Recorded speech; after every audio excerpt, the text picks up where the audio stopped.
I'm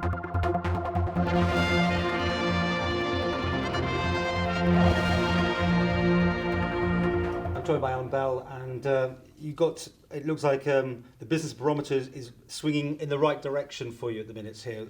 Certainly, from what I can see here, just like the UK, I suppose, the recession feels like it's over now. Not is over, but feels like it's over. Yeah. Well, the Chamber of Commerce have carried out this business barometer. This is the first publication, I think, of their findings.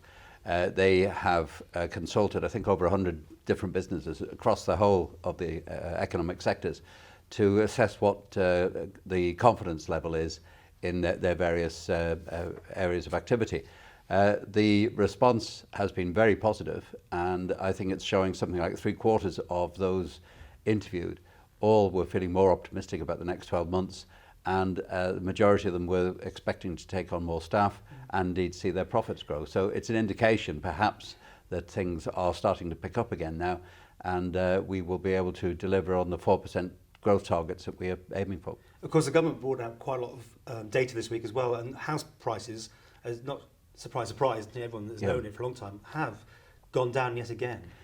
Yes, that's an interesting one, though. It is quite a big drop. I think it's somewhere in the region of 9% that the house prices have gone down.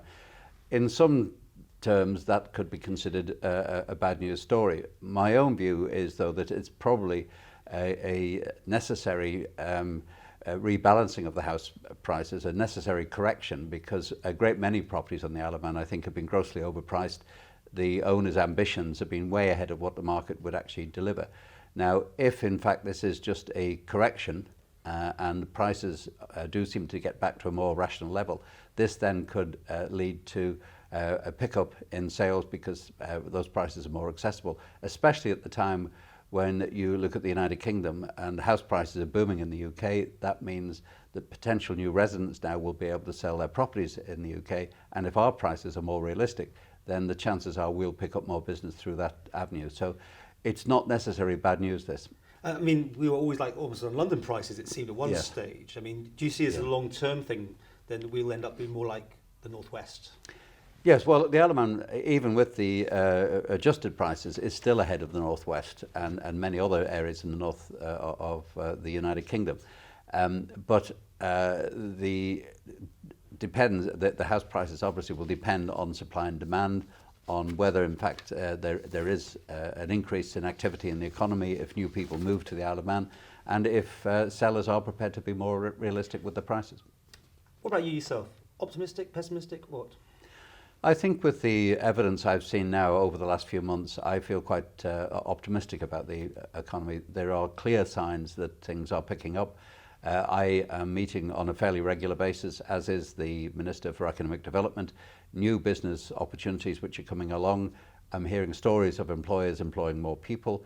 And so that obviously also this week feeds through into the unemployment figures.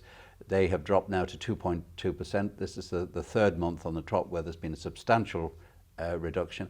And unemployment this month is some 120 below what it was this time last year. So that's moving in the right direction.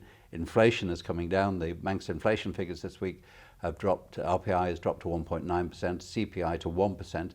I think that's the lowest inflation rate for around about 5 years. So all these threads coming together at the same time indicate, I think, a very positive outlook for the economy, and that in itself will generate confidence, which of course generates its own economic momentum as well. There's still a bit more shakedown in the finance industry. I mean, I know Barclays say they're not necessarily going to be affected, but in general there's the Britannia and all these sort of things that are still going on. Yes, that's going to continue, and there always will be movement in the financial services industry. It's not one single homogenous industry. There's lots of different facets to financial services. Barclays Bank have made in the UK an announcement this week about substantial job reductions. I'm assured there will be no job reductions in the Isle of Man.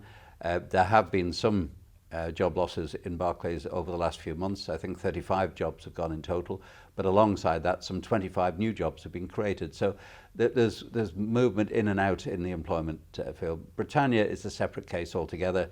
That obviously is caught up with the scandal around the cooperative bank and what is going to happen there by general agreement, I think it was a disastrous decision for the Co-op to buy the Britannia, and it's in effect in danger of bringing both down.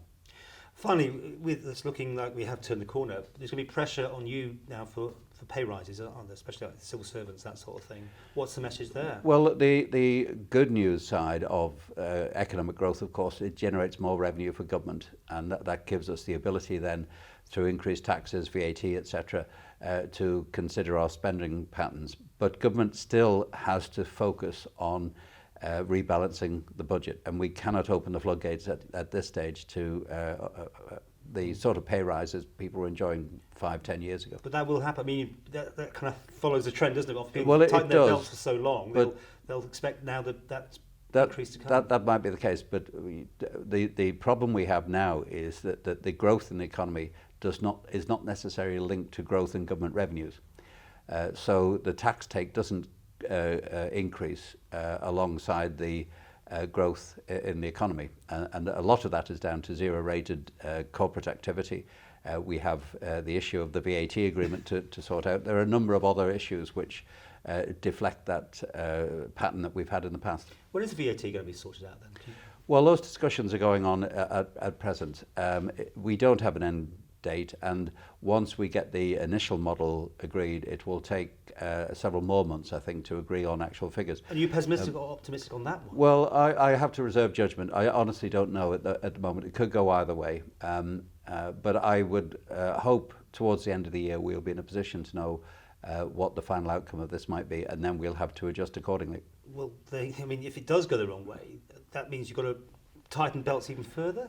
Yes, unfortunately, if we do come out of this on the wrong side and there is a reduction in the VAT allocation to the Isle of Man, then clearly Treasury has to adjust its spending patterns accordingly. There's no appeal. I mean, they'll just tell you, will they? So no, this is a negotiated position at the moment. There has been a joint exercise carried out between Isle of Man Treasury and UK Treasury through the ONS, and they are coming up with what we hope will be an agreed structure, more clearly identifying the areas of expenditure within the Isle of Man that generates VAT. So we have a clear picture for the future exactly what the true nature of the Isle of Man involvement is.